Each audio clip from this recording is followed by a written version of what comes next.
Günaydın. Size bir de buranın huzurlu sabahını göstereyim. 3 gündür buradayım. İlk defa bu saatte uyandım. Çünkü 10.30'a kadar normalde burada uyuyor insan.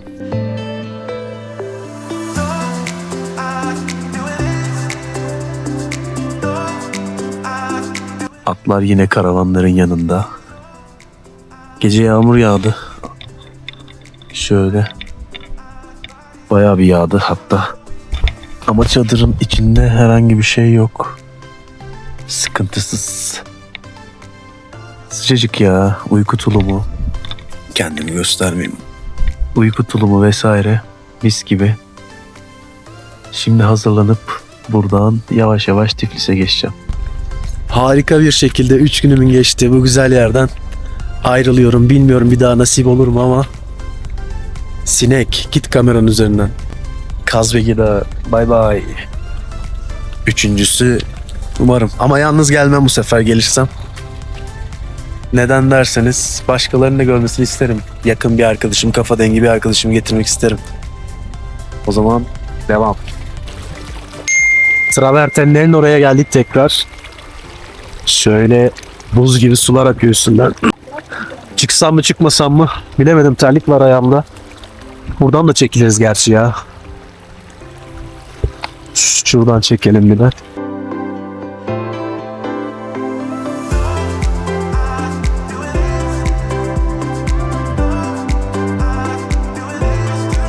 Saat 10'a bile gelmedi. Burada sol tarafında Ruslar var. Vodka içiyorlar hemen arkamda. Şöyle göstereyim. Bana ikram ediyorlar. Araba sürüyorum falan dedim. Rusça, Türkçe, İngilizce anlaşmaya çalışıyoruz. Bayağı keyifleri yerinde, gıcır. Ayağını buraya sokuyorlar. Şöyle sokarsan boyun uzuyormuş. Onu anlatmaya çalışıyor. Onu anladım biraz. Şöyle arkamdan göstereyim de. Karpuz, marpuz, şeftali. İç diye ısrar ediyorlar vodka. Dedim illa araba süreceğim. Üfletiyor polis bir şeyler anlatmaya çalıştık. Şurada bir yazı varmış, ona bir bakalım.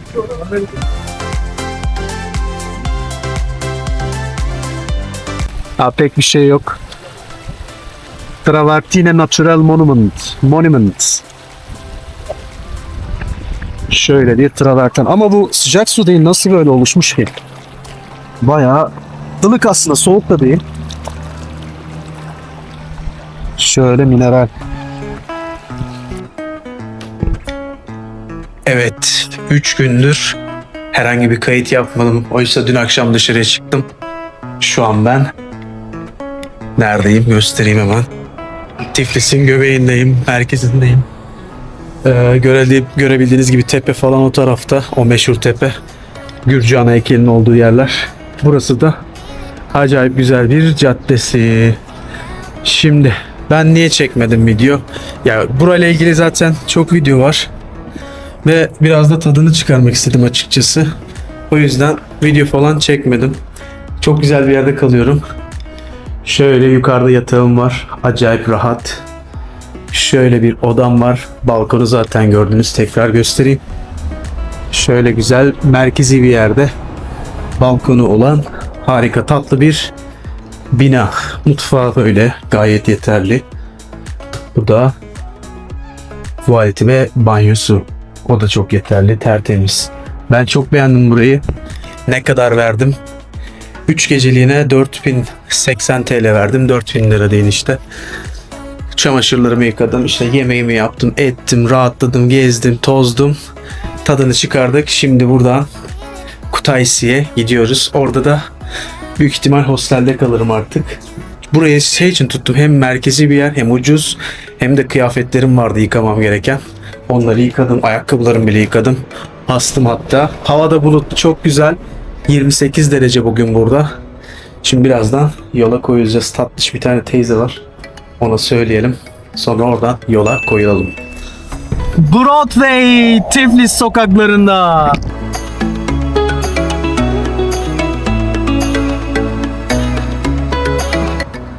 Kutaisi şehrine giderken otoban bitiyor. Öyle bir yerden sonra Böyle yoldan devam ediyorsunuz. Yol kenarında bu el yapımı hamaklar, işte oturacağınız ne derler, salıncaklar vesaire var. Bir de buranın güzel bir şöyle hamur işi var. Şurada her yerde görünüyor tabelalarda. Eğer bulabilirsem ondan da denemek istiyorum. Ne kadar olduğunu bilmiyorum. Bakacağız bakalım ne kadar. Şimdi şurada bir hamak var. O hamağa bir soracağım ama nerede sorsam, ne sorsam bilmiyorum. Şurada ileride var. Bir sorayım bakalım ne kadar. Şöyle bakın, bir sürü çeşidi var. Bu tarz var. Şunlardan var. Bir soralım bakalım ne kadar. Teyze tabi İngilizce biliyor mu bilmiyorum. Şöyle konuşayım. 50 liradan başlıyor o bez kumaş olanlar. Büyük hamaklar 100 lira, 120 lira, maksimum 130 lira. O salıncaklar, oturmalı salıncaklar 130 liraya kadar çıkıyor. Ama şurada ileride başkaları da var ya. Onlara da mı sorsak, ne yapsak? Bir bakayım o tarafa da. Ya hoşuma gitti açıkçası. Evin önüne de almak isterim, bahçeye. Bir bakayım.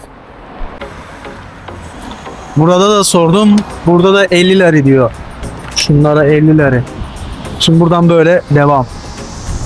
O yolları buradan sonra da yapmışlar. Şeye benziyor, aynı Bolu'yla Zonguldak arasındaki yollara benziyor. Göstereyim size de.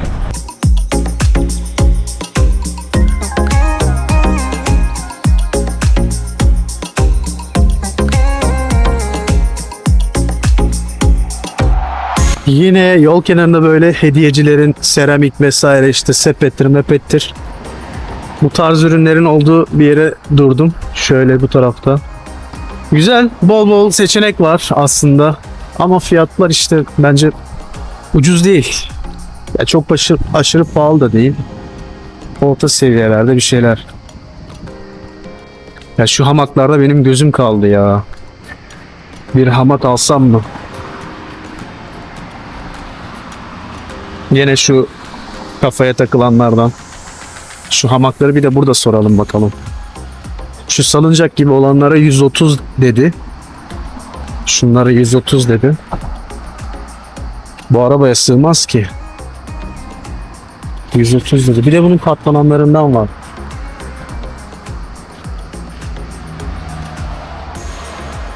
Onlara da 100 dedi. How much this one? Yes. This one. Kaça gitsin? Sen dağıtıldın mı? Discount. 70. Bir böyle client var. Sorry? Okay, thank you. AST bir bak. No, these are good but expensive. 70 diyor. 65'e düşüyor. Oh. Okay, okay, thank you. 70. 70 lirayı çok gibi. Zile dagi. Kinda bulit kinda. I don't understand. Bulit kinda. İsa. Kinda. Aha. Super materyal ha. Thank you, thank you. Bak bu numara. 50 liraya aynısını vermişlerdi zaten. Burada 70 diyor, 60'a düşüyor. Soruşturuyoruz. Az çok görüyoruz. Ne alsam ya. Bizim minnak kızçemiz var bir tane. Yiyelim.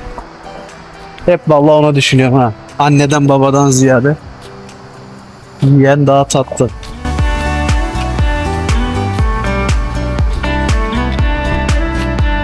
Şöyle küçük biblolar var. Sürahiler var. Ne alabilirim ki?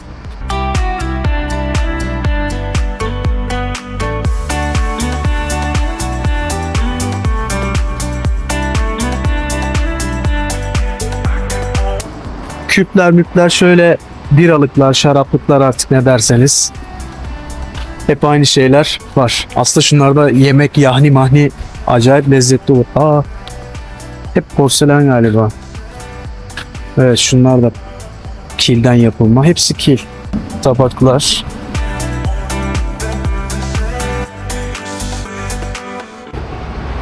En son bir yerde 40 liraya kadar düştüler şunlardan, ama ne bileyim ya, bunların desenini beğenmedim ben. O ilk baktığım yerdekilerin desenleri daha güzeldi. Buradakiler yani sanki çaput gibi ya. Öyle. Yol üzerinde buradan neresi burası?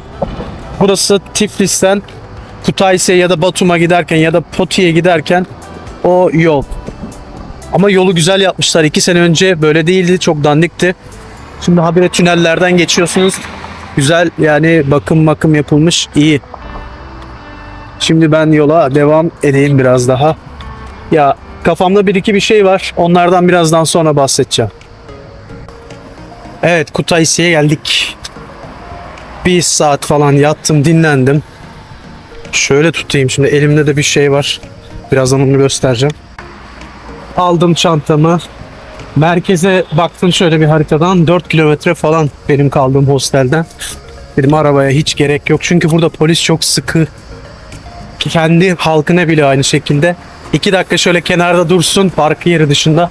Hemen basıyor kornaya ve her yerde polisler aktif bir şekilde. Kutaisi'de de böyle bu arada. Neyse. Lafı uzattım. Şimdi merkeze gidiyorum. Pazar varmış orada. Köylü pazarı. Öyle bir göreceğim, gezeceğim pazarı. Yürüyüş yapmış olacağız. Hem şey aldım. Göstereyim. Kocaman bir tane haçapuri aldım. Yarısını gömdüm zaten. Bunun içi şöyle bezelyeli. Bezelye. Yok, mercimek mi ya? Mercimek galiba bu. Mercimek doldurmuşlar. Fena değil tadı.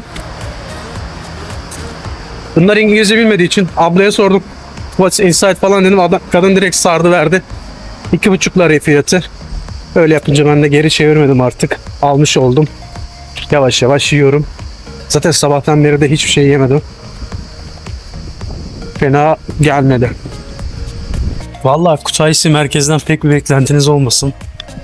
Şöyle evlerin olduğu, bizim oradaki köy evleri gibi ya da yazlık yerdeki evler gibi böyle evler var. Bahçelerinde çeşit meyvelerin olduğu, fındık bile var. Fındık da gördüm. Şimdi ben çarşı kısmına gidiyorum. Bakalım oralar nasıl. Diğer türlü böyle yani bomboş, bildiğin köy gibi ya. Kutaisi yani Gürcistan'ın büyük şehirlerinden bir tanesi. Yanlış hatırlamıyorsam 3. büyük şehri. 3 ya da 4 olması lazım. Tiflis, Batum. Sonra burası geliyor diye biliyorum. Ya da Gobi miydi? Gobi diye bir tane daha bir yer var. Bir de Poti var. Bu kadar. Keşke arabayla gelseymişim. Ben dedim trafik vardı şimdi çarşı. Sıkıntı olur ama arabayla gelinirmiş. Bir de bakalım çarşı tarafı nasıl, nehrin geçtiği yer. Oralar güzel olacağını umuyorum. Hiç video izlemedim bakın burayla alakalı. Tamamen kafama göre gidiyorum. Armutlara bakın ya, devasa. Evler güzel, sakin. Bazı evler hatta bazı değil, çoğu ev bomboş. Nasıl şehir bu be? Sokakta insan yok. Yarım saattir yürüyorum. 5 insan anca gördüm. Sokaklara bakın. İncin top oynuyor. Bakıyorum haritadan, şüpheleniyorum. Yanlış yere mi gidiyorum acaba diye. Doğru yere gidiyorum, merkezi tarafa doğru. Çok sakin bir çocuk yani Kutaisi büyük bir şehir gibi duruyor haritaya baktığınızda. Ama olan bu, yani evler var ama insanlar yok. Arabalar da var. Bugün pazartesi. Saat şu an 5.30'a falan geliyor. Hava da güzel. Genel şeyleri verdiğimize göre birkaç bir şey söyleyeceğim. Burada arabalar kimin direksiyonu sağda, kimisi solda. Çok tuhaf. Ve çok deli sürüyorlar. Daha önce söyledim bilmiyorum. Sokaklara bakın. Şunlar da hep dışarıda. Yani üstünden geçseniz lastiği verirsiniz. Lastiği hemen oraya bırakırsınız. Şöyle gidelim bakalım. Elma ağacı. Her yerde meyve ağacı, fındık ağacı. Asmaları farklı. Ve bir de şunu söyleyecektim. Sokaklarda kedi köpek de yok. Ama ilginç bir şekilde mesela şehirler arası yolculuk yapıyorsunuz. Bir sürü inek, bir sürü domuz, işte ne bileyim at. Onlardan var her yerde serbest bir şekilde ama kedi köpek ben görmedim. Bol bol güvercin var. Şöyle rengarenk. Değişik değişik. Evet, insanların olduğu bir yere geldik sanırım. Geldiğim yol böyle. Nehir kenarı. Şimdi bu köprüden geçelim. Sonra sol yapalım. Üzerinden geçtiğim bu nehrin adı da Rioni Nehri'ymiş. Moti'den o taraflardan geçip en son Karadeniz'e dökülüyormuş. Bulgaristan'ın sulak alanı bitmiyor vallahi. Her yerde sulak alan var. Bir de burada evlerdeki musluklardan direkt suyu içebiliyorsunuz. Gittiğim hostellerde, otelde falan herkes onu söylüyordu. Yani direkt musluktan içebilirsin diyorlardı. Ben de öyle yapıyorum. Doldurup buzluğa atıyorum. Vallahi bana burası Tiflis'ten sonra acayip sakin geldi. Binalar zaten görüyorsunuz gene hep Rus tarzında. Böyle antik antik binalar, 100 belki 150 daha fazla da olabilir. Böyle yaşlı binalar. Karşı taraf da aynı şekilde. Sovyet Rusya döneminden kalma binalar. Yani yeni bina çok nadir görürsünüz. Geçtiğim ilk taraflarda vardı. Yeni yapılıyor. Bunlar da böyle eski. Ruslardan kalma belki binalar. Aa, çok sakin değil mi ya? Bana bir öyle geldi. Niye bilmiyorum. Tiflis'ten sonra çok sakin. Ki şu an ben merkeze belki 1 kilometre falanımdır. Gitmek istediğim yere. Tam çarşının marşının olduğu yere. Acayip sakin. Bugüne mi özel acaba? Şöyle bakın. Cadde. 5 tane insan anca var. Yok bile. Bir burada, 2 orada, bir arabanın içinde. Onları sayarsak. Hava öyle sıcak bir değil. 28 derece falan bugün. Hani desem ki havadan dolayı yok. İlginç. Kaç acaba buranın nüfusu, bir bakayım ya. Ama caddeler temiz, güzel. Fena değil bence, ben beğendim. Temizlik açısından. Bakın otokar. Bunlar Türk yapımı mıydı ya? Otokar. Bu 2031'deyim diye video çeken elemanlar vardı ya, onun gibi. Ben de bir AVM'ye girdim. Yani satış elemanlarından başka kimse yok. Vay. Hatta dükkanlar boş. Buradaki millet kaçmış hep Tiflis'e falan galiba. Bomboş. Tam meydanda acayip güzel bir parka denk geldim. Buraya oturduk. Aldık. Valla domuz mu et mi bilmiyorum ama şöyle bir şey aldım. Şimdi bunu deneyeceğim. İnşallah domuz değildir. Parkta gördüğünüz üzere şöyle bayağı efsane bir park. Tam meydanda. Meydanda şurası zaten. Şu taraf. Tam orası meydan kalıyor. Buradan böyle aşağı indiğimizde pazara doğru uğrayacağız. Pazara uğramak istiyorum. 7'de kapanıyormuş. Bakalım inşallah kapanmazsa uğrayacağız.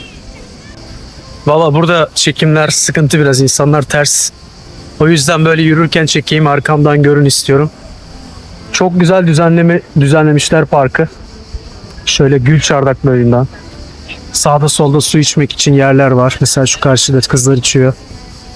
Gayet güzel düzenlemesi. Harika, ben beğendim. Bir de meydanı göstereyim size. Meydanda böyle klasik Tiflis gibi. Tiflis'teki meydan gibi. Özgürlük meydanı gibi. Şöyle bir meydan yapmışlar.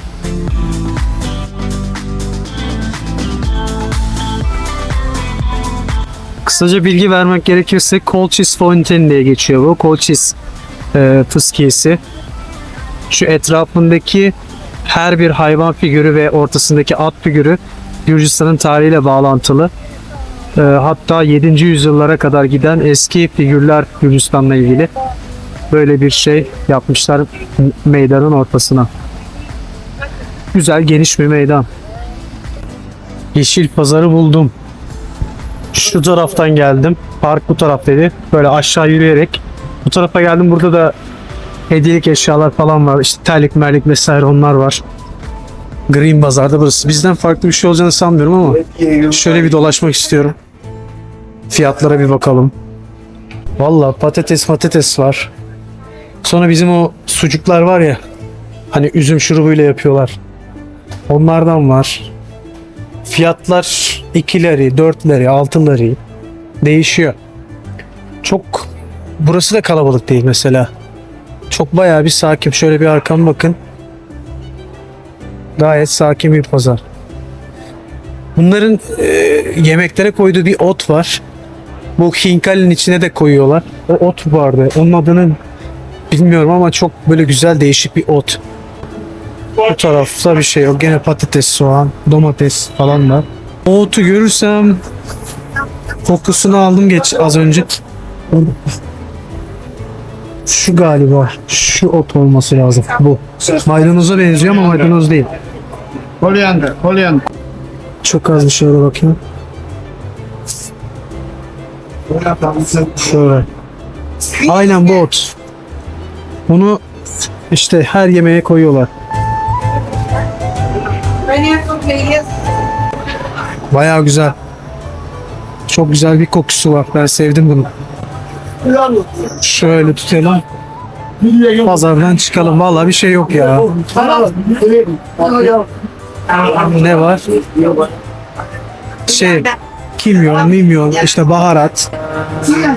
Şunlardan var. Kaç para? 2. 2 lira. One. 2 lira. Ha. Just one. Granat eta, granat. Ha, grana. Granat eta greski are. Eta kiwi, Kiwi. malina, Malina. vishna. Okay, how much kilo? How much? Kilo. Kilo. Or gram? 27 lari kilogram. How much? 27 lari kilogram. What? Ada sih? Do you have phone? 20. Gram? No? 100 gram? Okay. One and one. How much? 3. Man, 6 lari. Okay. Hepsinden birer tane alalım bari. Onları deneyelim. One. Yes. Okay. Enough. So. And Hey. kiwi. One kiwi. Aha. Okay. So? Yes. So? How much? 9 lari. Right. 9 lari. Ha. Yazacak. Anlaşamıyoruz. Aç hayni. Şöyle 4 parça aldık. Gösteremiyorum. Bir yandan kamera, bir yandan poşet. İşte portakallı, kivili, şuruplu muruplu falan filan 4 tane. 4 tanesi 8 lira. 8 lira ne yapar? 2 lira 30 lira. 4 lira 60 lira. 120 lira yapıyor. Bence iyi. 4 tane 4 parça şöyle. Hepsinden birer tane aldık.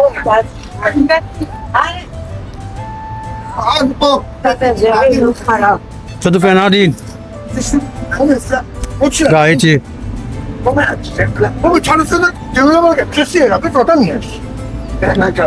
Lan burada herkes baka baka yiyorum ama bu ne değildi? Narlı. Teyzem bir sürü şey satmak istiyor ama biri konuşabilsek, bir anlaşabilsek neler satacak bana da. Anlaşamıyoruz Allah'tan. Ben şunu yiyeyim. Pazarın hemen az ilerisinde duvara şöyle güzel oymalar yapmışlar. Neyi anlatıyor kim bilir. Herhangi bir bilgilendirme yok. Eski Kutaisi de bu taraf galiba. Ya gerçi her yeri Eskişehir'in de. Şurada bilgilendirmeyi buldum. Bernard Nebiretse diye bir ünlü artistin son eseriymiş. 1990'dan 95'ten beri dekore ediliyormuş. Yani sürekli herhalde değiştiriliyor, düzenleniyor bu eser. Wow, nehir burada daha güzel akıyor. Çok daha güzel görünüyor buradan. Arkasındaki yeşillik ile ve şöyle binalar ile çok daha orijinal görünüyormuş buradan.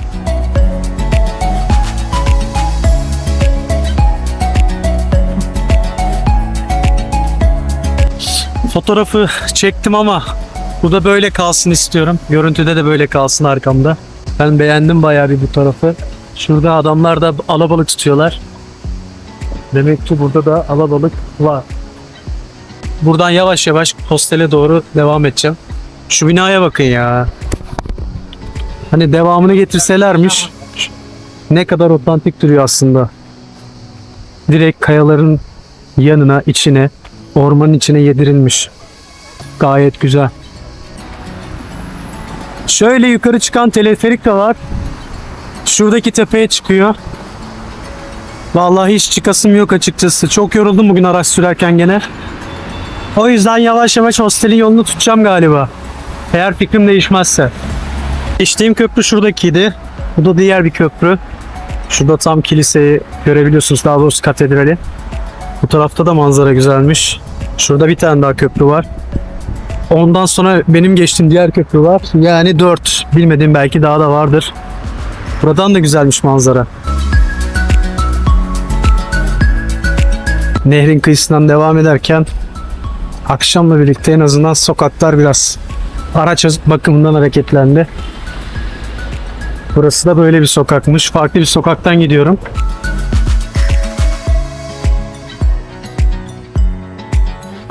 Bakın hemen bir sokak aşağı indiğimizde yol tekrar böyle. Geldiğim sokak şurası. Barların falan olduğu yer. Burası gene bomboş, sakin. Güzel ya. Belki böyle sevenler de vardır. Gençler sevmez belki ama şöyle kahve fiyatlarını gördüm. Bakar mısınız? En pahalısı 4 lari. 4 lari de 60 lira. Bedava. 2 ile yani 30 ile 60 lira arasında kahve fiyatları. Ne kadar iyi ya.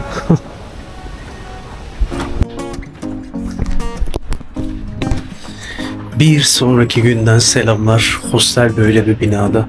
Ama çok güzel. Daha sonra detaylarından bahsedeceğim. Şimdi arabaya doğru gidiyoruz. Bahçesi de var böyle arka tarafta. Burası bahçeye açılan kısım. Burası ana caddeye açılan kısım. Şimdi biz arabaya doğru bir gidelim. Arabada hostelle ilgili detaylardan bahsedelim. Hostel hemen bina şu tarafta arkamda. Otoparkın olması benim için çok iyi. 2 günlüğü 30 lari. Yani 450 lira falan yapıyor 2 günlüğü. Kendine özel ait odaların var. Şuraya resmini bulursam koyacağım. Ondan sonra duşlar tertemiz, banyo desen tertemiz. Yani gördüğüm nadir hostellerden birisi böyle temizlikte. Beyaz güvercinin yanına geldik. Şimdi bir suyun o yağına bakalım bunun da. Havayı görüyorsunuz. Hava bugün yağmurlu burada. Zaten bundan sonraki 2 günüm de çok soğuklarda geçecek. Gündüz 12 derece olduğunu söylüyor bir sonraki gideceğim yer. Bugün buranın birkaç doğal güzelliği var. O doğal güzelliklerini görelim istiyorum. Herhangi bir sıkıntı olmazsa gazım azaldı. Gaz almam gerekiyor. Bir de yağına suyuna bakalım. Şöyle biraz salladık mı suyu tam maksin çizgisinde ben görebiliyorum. Buradan siz görüyor musunuz bilmiyorum. Bir de yağa bakalım.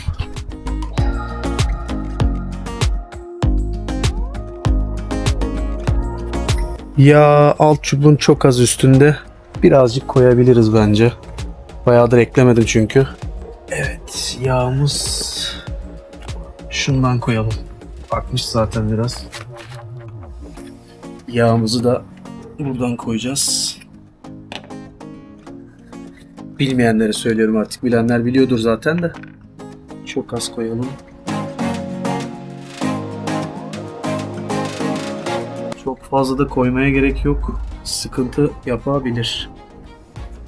Şöyle etrafını da temizleyelim. İçinde çapak mapak bir şey olmasın.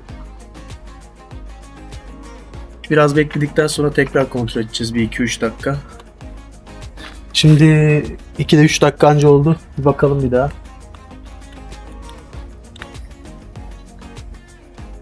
Yağ yavaş iniyor. Araç ısınmadığı için.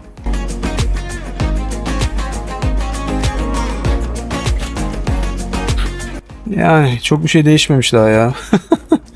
Az daha mı bekleseydim? Neyse bu kadar yeterli bence. Zaten şeyin üzerinde çubuğu.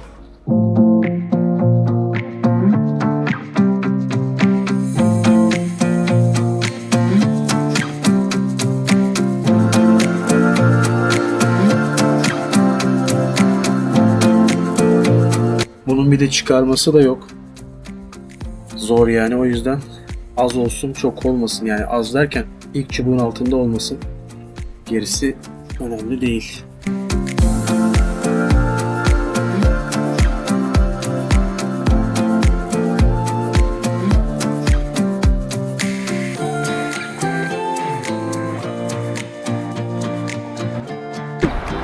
LPG'mizi aldık. 30'ları tuttu aşağı yukarı. Bu sefer çok yakmışız. Gerçi 1.39'dan mı ne aldık? Şimdi burada başka bir şey göstereceğim. Şöyle family food marketler var. Şöyle dışından göstereyim. Her şeyi bulabiliyorsunuz içinde. Oradan ben de bir şeyler alayım. Yolda yerim. Suriye bir de şundan 2 tane de et ürünü aldım farklı farklı. 16'ları tuttu. Yani 200 lira falan. Burası aynı ya bizim ülkeyle, hatta bazen ucuz bence. Bazı şeylerde. Gazda mesela ucuz. Şimdi mağara yoluna doğru. Prometheus mağarasına gidiyoruz bu arada, söylemiş olayım. Prometheus mağarasına bir görelim. Ondan sonra bu taraflarda güzel yerler var. Ah. Ya şu yolun güzelliğine bakar mısınız? Bestiye'ye gideceğim ben yarın. Yarın gideceğim daha doğrusu. Oranın yolları da kötü diyorlar ama manzarası harika olduğunu söylüyorlar. Umarım öyledir. Şu yolların güzelliği ya. Müthiş müthiş.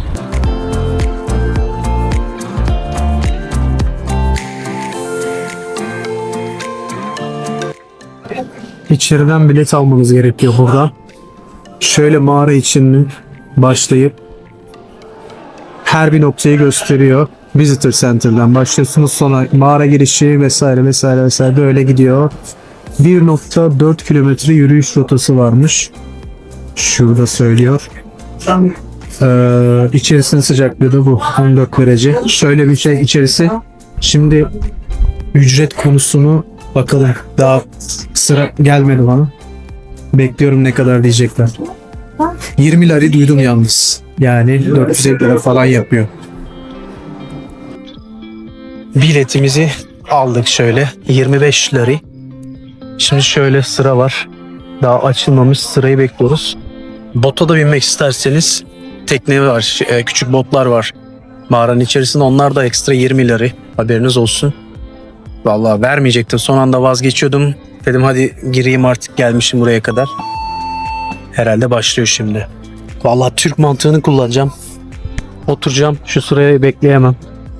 Zaten yavaş yavaş ilerliyorlar. Onlar girsin. Arkadan rahat rahat gezerim diye düşünüyorum. İnşallah öyle olur.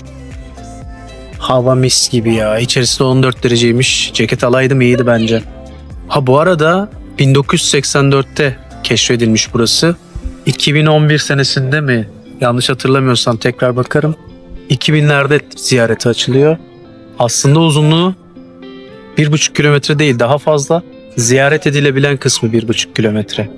Mağaranın ismi Prometheus. Biliyorsunuz Prometheus olayı, daha önceki videomu izlediyseniz Kafkas Dağları'nda işte Prometheus'un cezalandırmak için oraya zincirlendiği işte mitolojik olarak bahsediyordu. Aynı olay burası için de geçerli. Burada bir çukur var, Prometheus bölümü diye. Oraya zincirlendiği söyleniyor bir başka rivayete göre de. Manzara böyle. Hemen yeşillik başladı.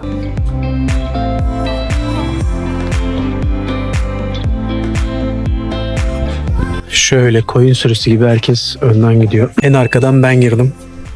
Kimse yok. Böylesi daha iyi ya. Onların içinde böyle takır takır gitmektense savaşa gidiyor gibi.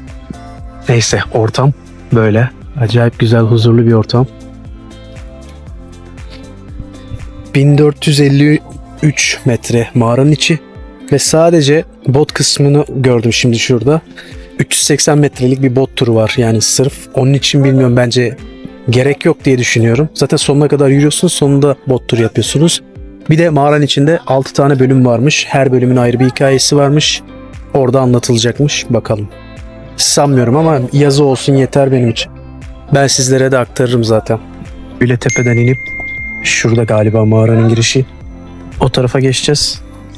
Şurada bir fotoğraf çekiyorlar. Acaba neyin nesi, bir bakalım. Mağaranın keşfi bence gerçekten de zor olmuş olmalı. Bu kadar ortamın içerisinde. Şuraya bakın, giriş sadece şurası. Şurada da ekstra bilgiler var. Karakteristik özellikleriyle ilgili mağaranın. 2900 metre uzunluğundaymış. Orijinal uzunluğu 41 hektarı kapsıyormuş alan olarak da ve deniz seviyesinden 147 metre aşağıdaymış. Şu tarafta da bir mağara oluşumu var. Harika bir atmosfer. Giriş de burada.